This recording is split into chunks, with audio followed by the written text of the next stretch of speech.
பாளையங்கோட்டையை பொறுத்தளவுக்கு பார்த்தீங்க அப்படின்னா, ஆண்கள் 1,25,834 பேரும், பெண்கள் 1,31,468 பேரும், 3ஆம் பாளையத்தில் 27 பேரும், ஆக மொத்தம் 2,57,329 பேரும் வாக்காளர்களா பதிவு பெற்றிருக்காங்க. 2026 வாக்குப்பதிவு பொறுத்தமட்டில் பார்த்தீங்க அப்படின்னா, 1,79,769 வாக்குகளும், 69.90% இந்த இடத்துல வாக்குகள் பதிவாயிருக்கு. எனக்கு தெரிஞ்சு தமிழ்நாட்டிலேயே இந்த தொகுதிகள்ல தான் மிக குறைவான அளவுல வாக்குகள் பதிவாயிருக்குன்னு நினைக்கிறேன். ஏன்னா எல்லா தொகுதியிலும் எபோவ் 80% அப்படிங்கிற மாரி இருந்துச்சு. ஸோ இந்த இடத்துல வந்து இந்த வாக்குகள் இழந்திருக்காங்க அப்படிங்கிறதும் தெரியுது. அந்த வகையில இந்த இடத்துல திமுக தான் வெற்றி பெற்றிருக்காங்க. திமுக சார்பில அப்துல் வஹாப் அவர் போட்டியிட்டு இருக்காரு. அவர் வெற்றி பெற்றிருக்காரு. அவரு 44.20%ம் 74,744 வாக்குகளும் பெற்றிருக்கிறாங்க.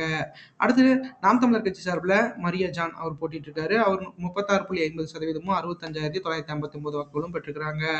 அடுத்து அதிமுக சார்பில சையத் சுல்தான் சம்சுதீன் அவர் போட்டியிட்டு இருக்கிறாரு. அவர் 10.90%மும் 19,732 வாக்குகளும் பெற்றிருக்கிறாங்க. அடுத்து நாம் தமிழர் கட்சி சார்பில சங்கரநாராயணன் அவர் போட்டியிட்டு இருக்காரு. அவர் 5.8%மும் 10,425 வாக்குகளும் பெற்றிருக்கிறாங்க.